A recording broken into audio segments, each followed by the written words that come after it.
Bonsoir et bienvenue sur Saïd TV pour le journal. Tout de suite, les titres. L'Assemblée nationale adopte un nouveau règlement intérieur. Le document introduit des améliorations substantielles au niveau du travail parlementaire.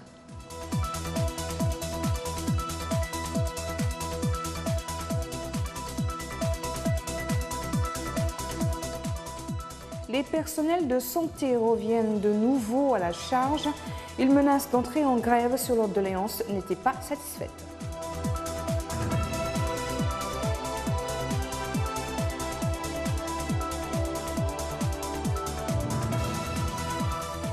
Les dirigeants arabes se retrouvent à la Mecque, une rencontre qui entre dans le cadre d'un sommet d'urgence dédié au renforcement de la sécurité et la paix dans la région.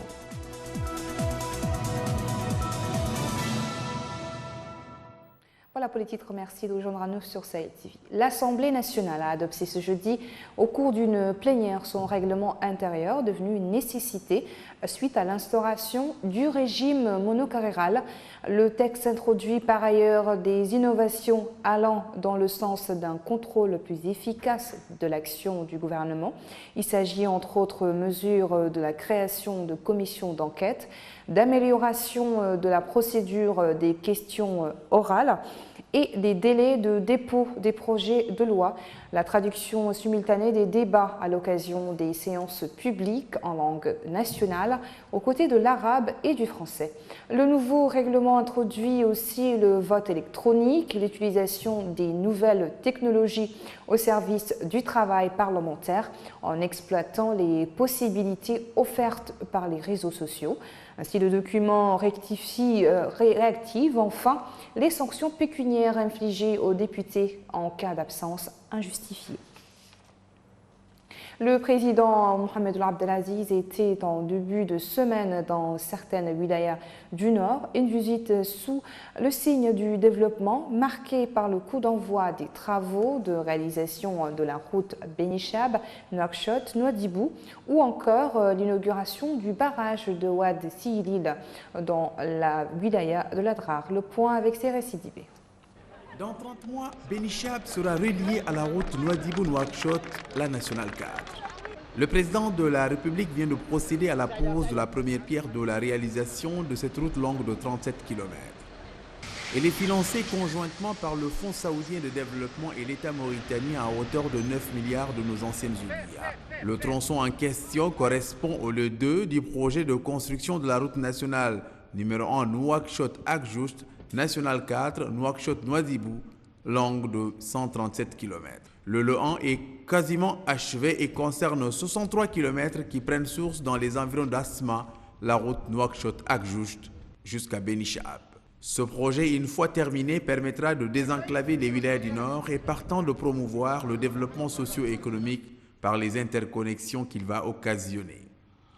Le ministre de l'Équipement et des Transports, Isselmou Oulsidi El Mokhtar Oul Habib, a indiqué que cette route renforcera le développement économique du pays et contribuera à promouvoir le commerce et la complémentarité des économies dans la région à travers la réduction des coûts de transport, des marchandises et des personnes dans les zones minières et industrielles. Le maire de la commune de Beni-Chab, Ikhalina Oul Essemin, s'est félicité de cet important projet qui contribuera, a-t-il dit, à renforcer le développement et le désenclavement de cette partie du territoire national. Dans la localité de Ain El Taïa, le président de la République a procédé à l'inauguration du barrage de Ouad El Seguelil. L'ouvrage est d'une longueur de 420 mètres et large de 19 mètres, tandis que la capacité de son bassin est de 19 millions de mètres cubes. Son réservoir central est long de 200 mètres. Il est destiné à réalimenter la nappe souterraine dans le but de rendre disponible l'eau pour l'approvisionnement des populations et l'irrigation de manière permanente des oasis. Les travaux de réalisation du barrage ont duré 30 mois, tandis que son coût a atteint 6 milliards de nos anciennes ouguias. À cela s'ajoutent 550 millions d'euros pour le contrôle des travaux par un bureau mauritano-espagnol.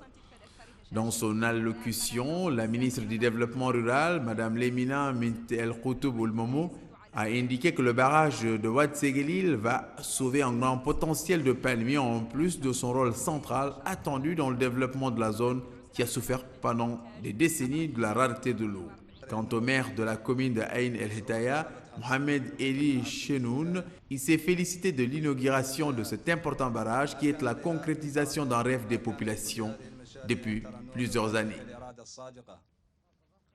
La garde nationale a commémoré ce jeudi le 107e anniversaire de sa création. Les festivités ont été marquées à Nouakchott par un défilé de l'état-major de la garde nationale et à l'intérieur du pays au niveau de ses regroupements. Au cours de cette cérémonie, un exposé a été présenté sur les différentes étapes de la vie de cette institution et les importantes transformations qu'elle a subies depuis sa création jusqu'à aujourd'hui. La cérémonie de levée des couleurs et de l'exécution de l'hymne national ont été effectuées en présence de certains membres du gouvernement, des responsables militaires et des élus. Le cadre national la garde nationale a été créée en 1912, quelques années après la colonisation française, pour constituer le premier corps sécuritaire et militaire dans le pays.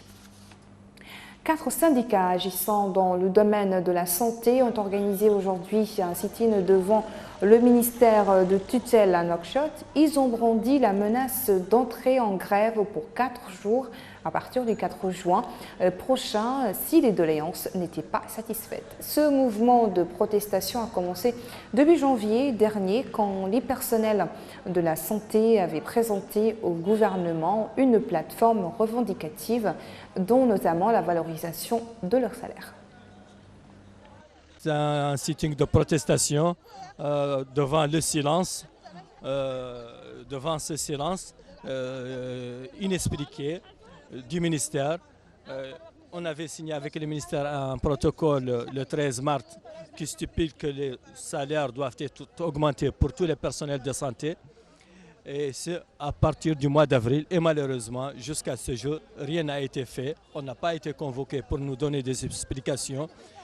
Les procédures administratives n'ont pas été faites. Financé par l'Italie, le projet de création, la création d'un environnement favorable pour l'amélioration de la nutrition pour l'agriculture et le système alimentaire a été clôturé aujourd'hui. Au cours d'un atelier de restitution des travaux, la représentante du FAO en Mauritanie et le commissaire adjoint ont mis en exergue l'importance de ce projet pour la bonne nutrition. Sid Ahmed Belidotou. L'intervention de la FAO en Mauritanie s'est développée et diversifiée depuis l'ouverture de la représentation en 1978. La FAO est ainsi intervenue en tant qu'institution d'assistance technique conformément à sa mission principale. Mais elle a aussi joué un rôle actif et déterminant de plaidoyer et de mobilisation de financement.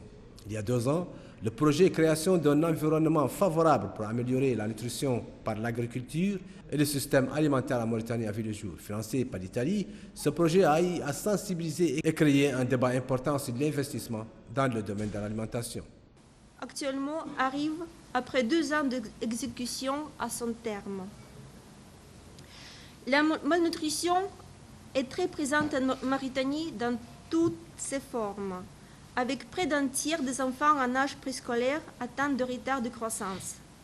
Plus de 2 tiers des enfants et 1 tiers des femmes sont anémiés, et plus d'1 quart des adultes sont en surpoids ou obèses. D'où vient l'importance de la lutte contre la malnutrition et d'où vient l'importance de ce projet? Des formations au niveau central et décentralisé qui ont permis de renforcer les capacités techniques et institutionnelles en nutrition dans les secteurs clés du gouvernement et les autres parties prenantes intervenant dans la nutrition. Dans ce cadre, la FAO continue sa coopération et le suivi de l'exécution des différentes étapes de ce projet, a indiqué le commissaire adjoint. Ainsi, appuyer le gouvernement mauritanien dans la consolidation de la sécurité alimentaire. La FAO a accompagné les autorités mauritaniennes dans leur quête de transformation pour un développement durable. Elle a été engagée dans cette démarche avec toutes les administrations publiques, les représentants des ONG et des organisations de la société civile concernés par le développement de l'agriculture, de l'élevage, de la sylviculture et de la pêche.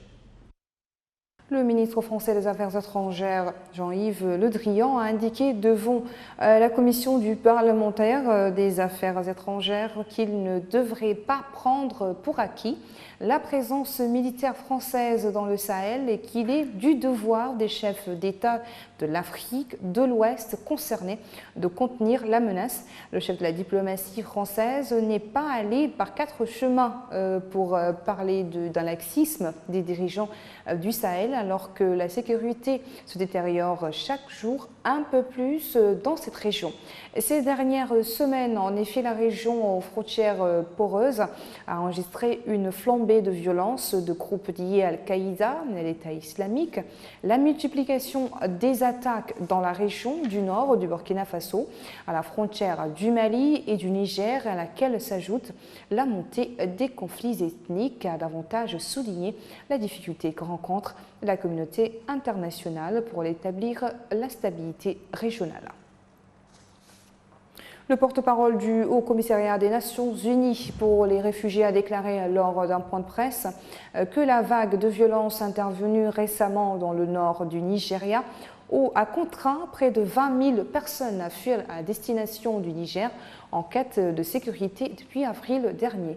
Le responsable onusien ajoute que l'organisation internationale travaille avec les autorités nigériennes pour apporter les aides essentielles et l'enregistrement des réfugiés. Le porte-parole du HCR a encore dit que la recrudescence des violences au Nigeria n'est pas seulement l'œuvre du groupe Boko Haram, mais aussi des conflits intercommunautaires et entre agriculteurs et éleveurs. Les personnes arrivées au Niger parlent de spectacles horribles et de massacres de civils par des machettes, de violences sexuelles et de kidnapping. Je vous le disais en titre, la Mecque en Arabie Saoudite accueille le 14e sommet islamique ordinaire de l'Organisation de coopération islamique aussi. Autour du thème « Main dans la main vers l'avenir », cette rencontre verra la participation de plusieurs chefs de gouvernement des pays membres de l'organisation, dont le président mauritanien Mohamed Ould Abdelaziz. Un récit signé Hamaoula Jagana. Prévu ce vendredi 31 mai en Arabie Saoudite, la conférence examinera plusieurs points visant à servir les intérêts des pays islamiques. Le sommet, dont le thème est « Main dans la main vers l'avenir », mettra l'accent sur l'engagement des pays membres de l'OCI à consolider leur unité et leur solidarité. La 13e conférence, tenue en avril 2016 à Istanbul sous le thème « L'unité et la solidarité pour la justice et la paix », avait insisté sur l'importance de l'unité et de la solidarité entre les pays membres pour trouver des solutions aux défis auxquels fait face le monde islamique. L'Organisation de la coopération islamique, OCI, est la plus grande organisation intergouvernementale après l'ONU, regroupant 57 États membres, dont notre pays, représenté par le chef de l'État Mohamed Ould Abdelaziz, qui est arrivé mercredi après-midi à Jeddah. L'OCI a pour vocation de promouvoir la coopération au sein du monde islamique dans les domaines économiques, sociaux et culturels, mais aussi en ce qui concerne la sauvegarde des lieux saints de l'islam. Les salariés du monde des affaires au Soudan sont montés en première ligne lors de la grève générale de mardi et mercredi à Khartoum pour dénoncer ce qu'ils considèrent être la faillite économique de l'ancien régime. La contestation populaire qui secoue le Soudan depuis plus de 5 ans, 5 mois plutôt, a éclaté après la décision de tripler le prix du pain dans un contexte de marasme économique avant de prendre rapidement une tournure politique contre le régime d'Omar al-Béchir, destitué par l'armée le 11 avril après 30 ans de pouvoir. Et cette semaine, médecins, avocats, employés de l'aviation civile ou encore des transports publics ont répondu à l'appel à la grève lancé par les leaders du soulèvement populaire dans le but de faire plier l'armée à laquelle refuse toujours de céder le pouvoir aux civils. Durant 2 jours, ces cols blancs ont été en première ligne et les plus bruyants dans le riz de Khartoum. Voilà qui met fin à ce journal. Merci à vous de nous avoir suivis. Le rappel des titres. L'Assemblée nationale adopte un nouveau règlement intérieur. Le document introduit des améliorations substantielles au niveau du travail parlementaire.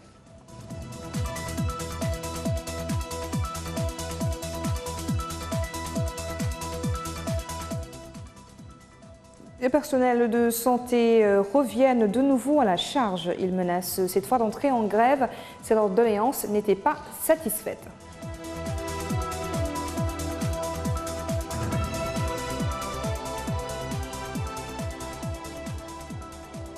Les dirigeants arabes se retrouvent à la Mecque, une rencontre qui, dans le cadre du sommet d'urgence dédié au renforcement de la sécurité et de la paix dans la région.